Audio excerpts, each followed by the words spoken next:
বদলে গিয়েছে বিনোদনের সংজ্ঞা। বর্তমানে সিনেমা হলে হুল্লোড় করে সিনেমা দেখার মানুষও আর নেই। হাই স্পিড ইন্টারনেটের যুগে সবার প্রথম পছন্দ এখন ওটিটি প্ল্যাটফর্ম।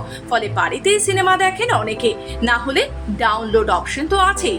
তবে সময়ের সঙ্গে সঙ্গে আজ বদলে গিয়েছে গোটা বিনোদনের ইতিহাস। একসময় শিল্পাঞ্চল শহর রানীগঞ্জের বহু পুরনো সিনেমা হল কার্নেশন এ দেখা মিলত বহু সিনেপ্রেমীদের। তবে বর্তমানে তা একেবারেই শূন্য। একটা সময় যার সৌন্দর্যতায় মুগ্ধ হয়ে যেতেন সিনেপ্রেমীরা, আজ তা পরিণত হয়েছে ভগ্ন দশায়।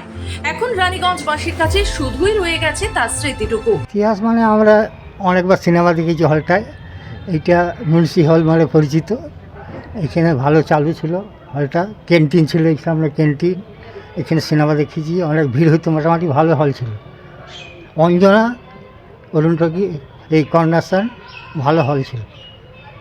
এখন বর্তমান অবস্থা দেখা যায়, বর্তমান অবস্থা বন্ধ আছে, সিনেমা প্রেমীদের দেখা যায় না। হ্যাঁ দেখা যায় না, বন্ধ হয়ে গেছে। এই জন্য সব গাড়ি ফাড়ি রাখে, দোকানদানি বন্ধ হয়ে গেছে। মনে পড়ে? হ্যাঁ তা তো মনে দেবে, কারণ আমরা ছোটোবেলায় ধরলেন অনেকবার সিনেমা দেখেছি। মেন মার্কেটের সামনে নাইট শিফট দেখেছি, সেকেন্ড শিফট মেলা, কাছে মেলা আমাদের মাজার শরীফ, ওখানে রাতে ভোর সিনেমা দেখতাম, যেতাম। ঐতিহাসিক হল ছিল রানীগঞ্জে, ইয়ার আগে কোনো হল ছিল না। টোটাল বন্ধ হয়ে গেছে, আর কোনো অস্তিত্ব নাই তো হলে। এখন হল মেরে বঙ্গভবনের আন্ডারে চলে এসছে। এখন ওটাতে ম্যারেজ হল করবার আছে। হারিয়ে গেছে সিনেমা শিল্প। এক সময় এই সিনেমা নিয়ে পশ্চিম বর্ধমান জেলার শিল্পাঞ্চল শহর রানীগঞ্জেও মেতে উঠত এখানকার সিনেমা প্রেমীরা। আর তেমনটাই দৃশ্য দেখা যেত এই রানীগঞ্জের প্রাচীনতম একটি সিনেমা হল, যার নাম করোনেশন। এবং এই করোনেশন কবে চালু হয়েছে তা এখনও পর্যন্ত ঠিকমতো কেউ জানেন না।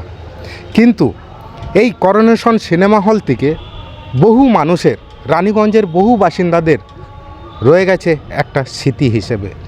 তেমনটাই দেখা যাচ্ছে এক সময় কি পরিস্থিতি ছিল এই করোনেশন সিনেমা হলের, এবং তা আজকে শূন্য, দেখা মেলে না সেই সিনেমা প্রেমীদের। অনেক মানুষের আগমন হতো, সমাগম হতো সিনেমা দেখার জন্য ঠিক করোনেশন সিনেমা হলের এই প্রাঙ্গণে।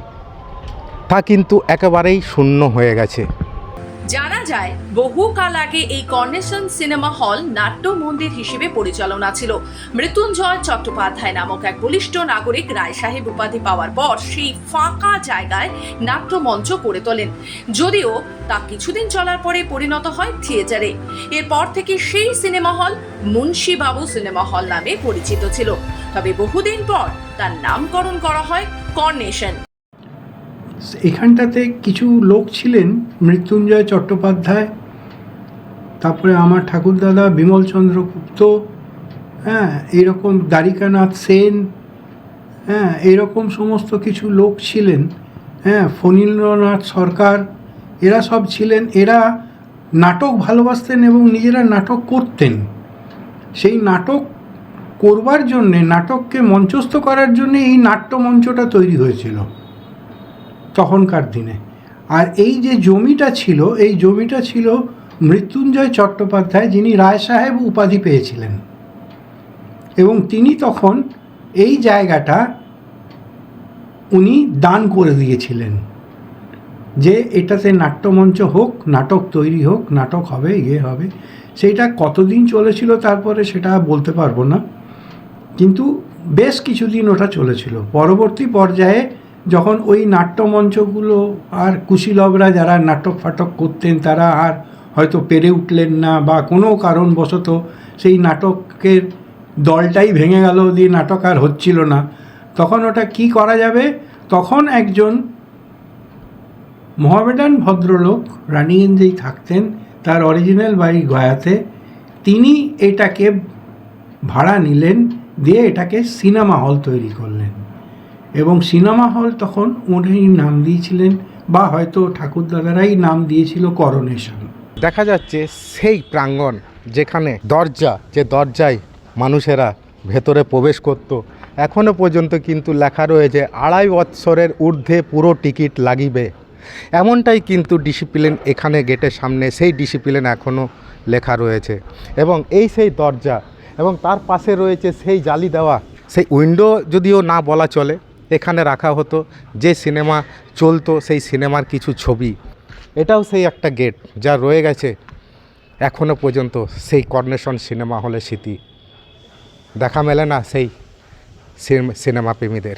রানীগঞ্জ থেকে সমীর বাদ্যকরের রিপোর্ট, খবর বাংলা।